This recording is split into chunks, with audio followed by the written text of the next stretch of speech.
dipelintir, harus dijatuhkan, harus dihimpit, harus digencet, harus diparut, harus digosok, harus diremas. Wah, itu luar biasa banget. Nah, ini udah main itu udah.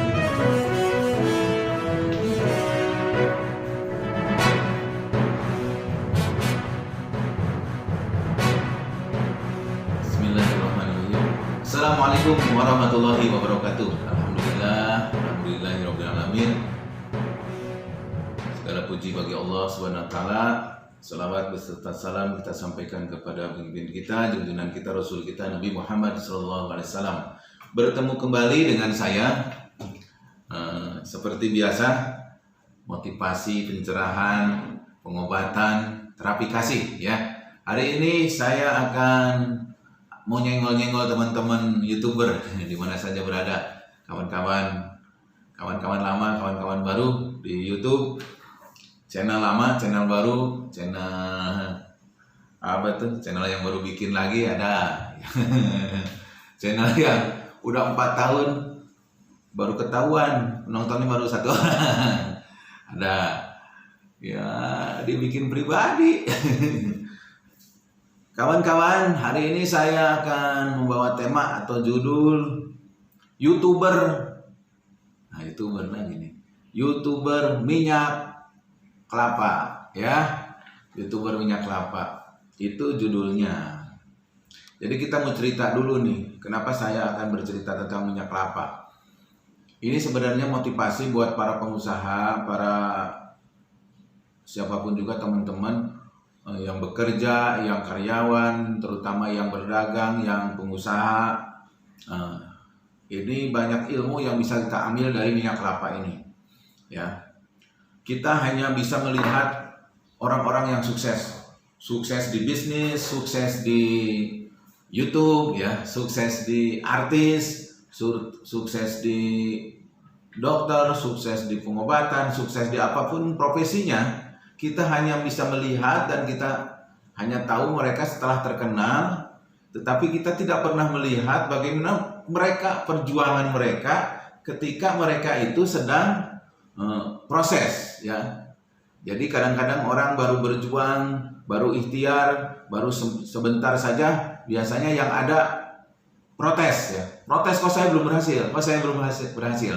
Mestinya jangan protes, tapi itu semua harus proses ya. Jadi mereka, beliau-beliau yang sudah berhasil di dunianya, dunia apa saja termasuk dunia YouTube, mereka bukan orang-orang sembarangan, tapi mereka itu adalah orang-orang yang sudah melalui proses ya, melalui proses.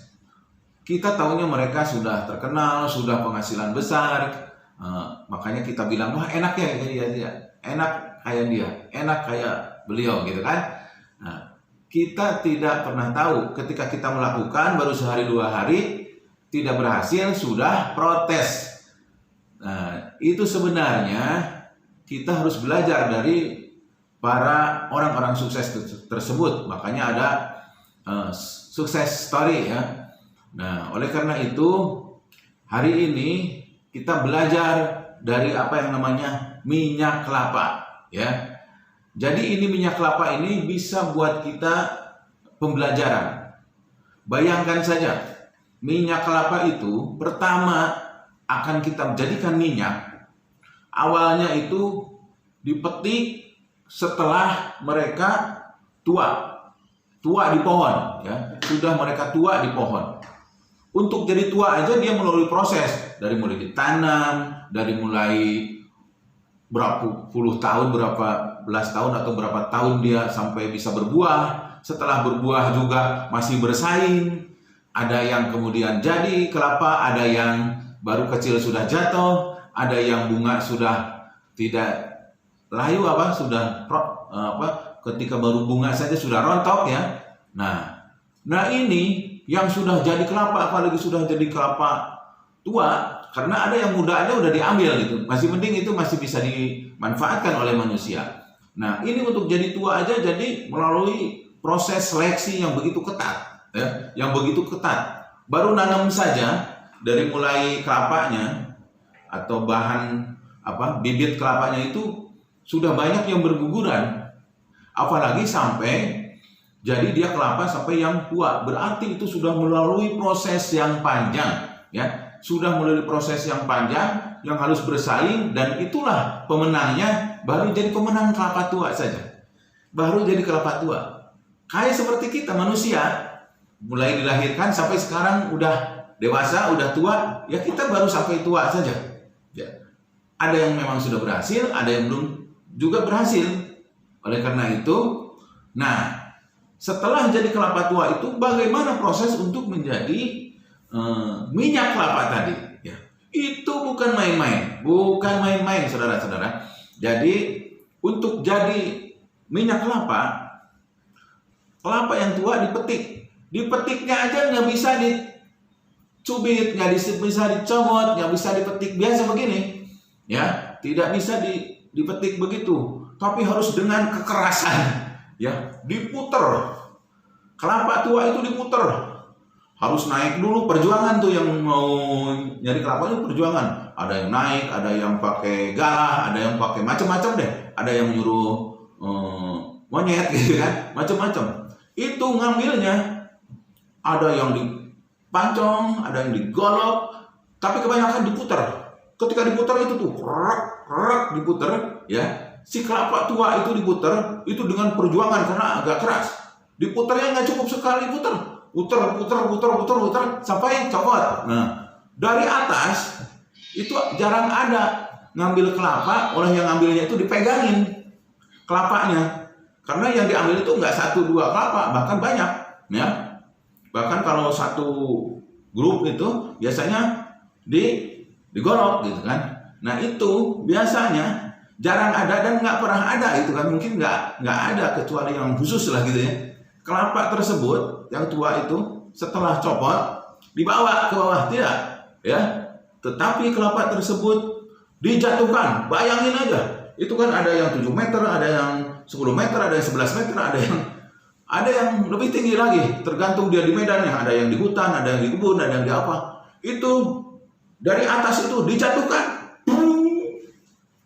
jatuh, ya.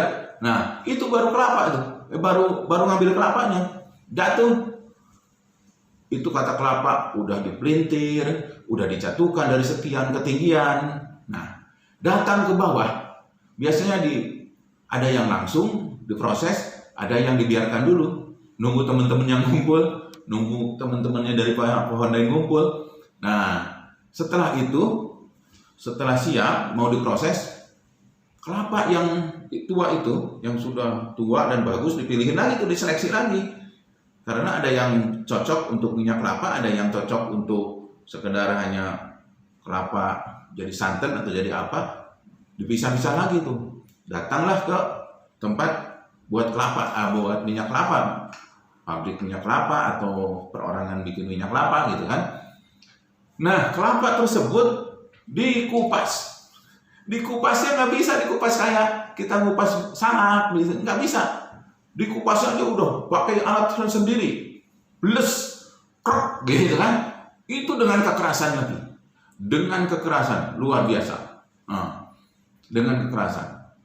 Habis itu sampai kelihatan batok kelapanya, sampai batok kelapanya kelihatan. Kemudian sudah kelihatan batoknya, dihajar lagi, dibelah lagi tuh, pakai golok, pakai apa, sampai jadi pecah dua tuh, ya. Airnya dipisahkan, yang buat santan, yang buat apa itu, yang buat air kelapanya, yang tua itu, kemudian dicongkel, dicongkel itu, ada pakai alat besar, ada yang ada alat kecil, dicongkel lagi itu kelapanya, dipisahkan dari batok kelapa itu, ya.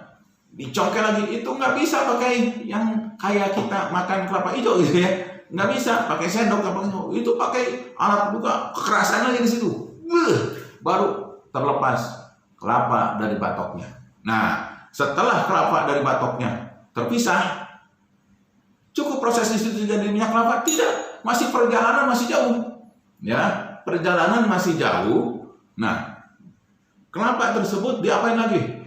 Diparut. Itu diparutnya juga dengan kekerasan lagi. Nah, Ada juga yang pakai mesin. Nah, luar biasa. Itu kalau kita kelapa itu manusia mungkin udah dijerit-jerit ya. Dari mulai dia pelintir, dijatuhin, sekarang diparut ya, diparut. Nah, itu luar biasa. Nah, setelah itu digabungkan dengan air kelapa tadi, kemudian diperas. Diperas itu untuk diambil santannya saja, diperas. Itu dengan kekerasan lagi nggak bisa digini-gini, dicomot-comot, itu nggak bisa. Diperas, diremas. Diremas apa itu namanya? Ya, diperas ya. Waduh, sampai keluar itu dipisahkan ampasnya dengan airnya, air santannya. Nah, kemudian dikumpulkan air santannya itu, lalu di apa? Cukup di situ jadi minyak kelapa? Tidak. Ternyata harus direbus, digodok lagi, dipanaskan dengan air yang sepanas-panasnya. Wah, itu nggak bisa pakai air kompor biasa, harus benar-benar panasnya yang besar karena itu banyak itu dan harus luar biasa. Harus dicatukan, diperas, dicongkel, sekarang digodok. Masya Allah, itu digodoknya nggak bisa sebentar-bentar ya. Digodoknya itu sampai apa tuh? Sampai mendidih, sampai menggolak-golak. Bahkan terakhirnya itu sampai nanti, sampai habis itu airnya, sampai tinggal keluar minyaknya. Ada lagi yang namanya apa itu? Bang Usuk, apa tuh namanya? Itu kelapa yang udah digodok, digoreng bukan kayak digoreng, udah keluar minyaknya. Ada lagi tuh apa namanya? Tai minyak, ya, namanya galendo, ya. Itu galendo tuh, saya susah amat nyebut galendo dari tadi. Nah, itu kalau di kampung saya namanya galendo, enak. Tapi itu kalau masih campur minyak nggak bisa dimakan galendo, ya. Itu dipisahkan antara galendo dengan minyak itu, ya. Jadi bukan ampas. Kalau ampasnya tadi kan udah dibuang. Nah, ini galendo itu tai minyak, ya. Itu dimasukkan ke tempat dulu, dijepit. Itu dijepit, dihimpit. Wah, digencet gitulah, ya.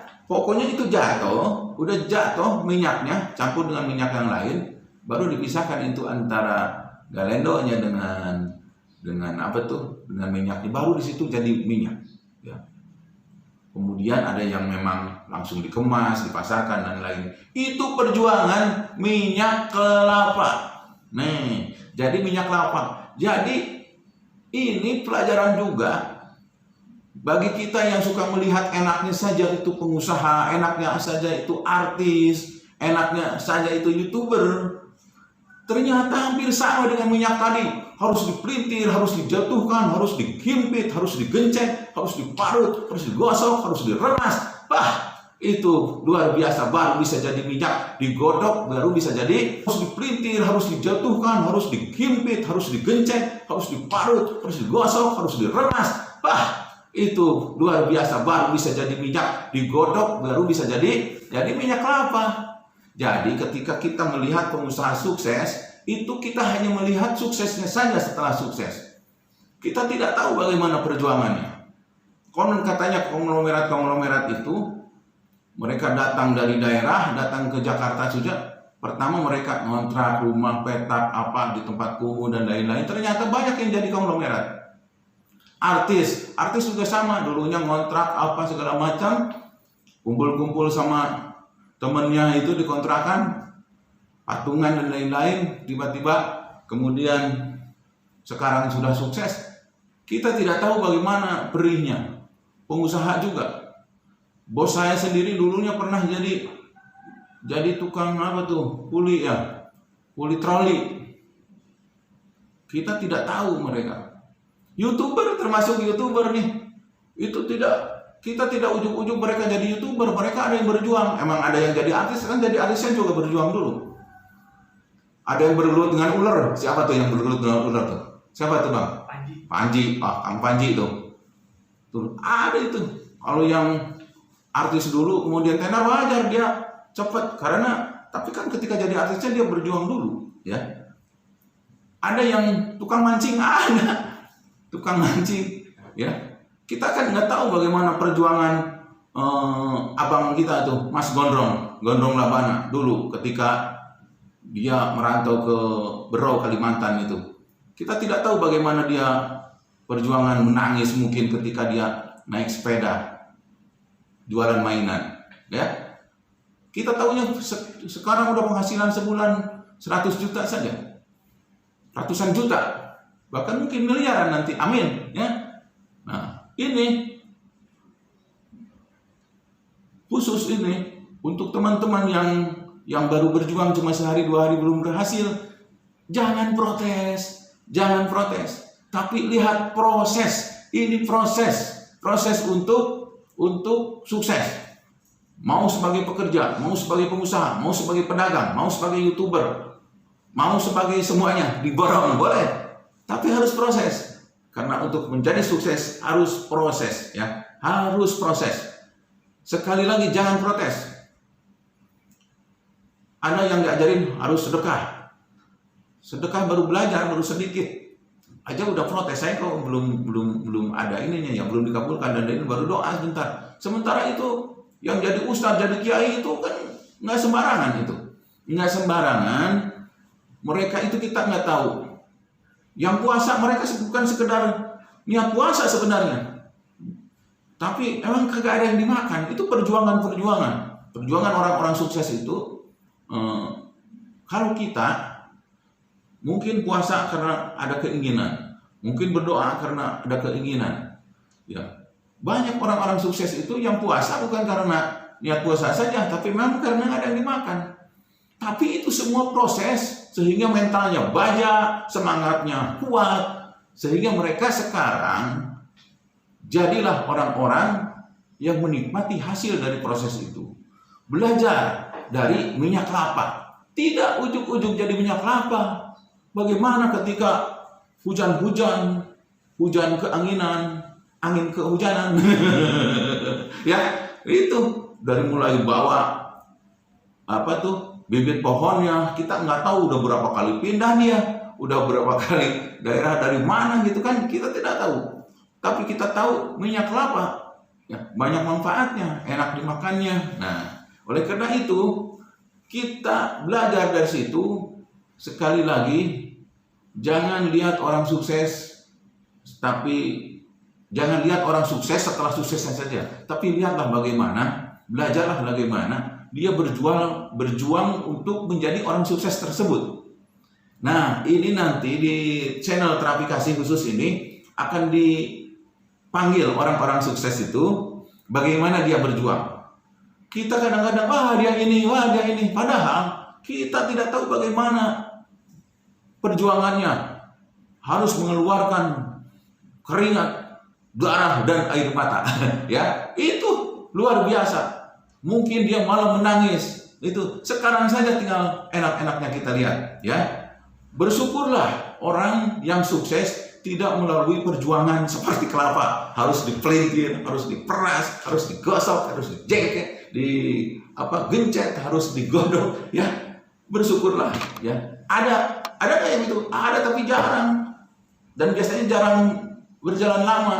Yang tangguh ini, Anda YouTuber, kalau mau tangguh, kontennya mau dilihat sepanjang masa, gua harus yang benar-benar sudah pengalaman, sudah makan asam garam, sudah tidak ujuk-ujuk bikin yang ngeprank, ya. Kalau ngeprank hari ini dilihat, besoknya kagak dilihat, udah tahu, ya. Nah, oleh karena itu, ini sebagai pembelajaran buat kita semua. Apapun profesi Anda, ya, apapun profesi kita, kalau mau sukses, berjuang, belajar dari proses minyak kelapa. Mohon maaf atas segala kekurangannya, terima kasih atas perhatiannya. Jangan lupa biasakan sedekah, belajar sedekah. Sedekah, YouTuber apa? Subscribe, like, komen. Assalamualaikum warahmatullahi wabarakatuh. Salam sehat, salam bahagia, lahir batin dunia akhirat.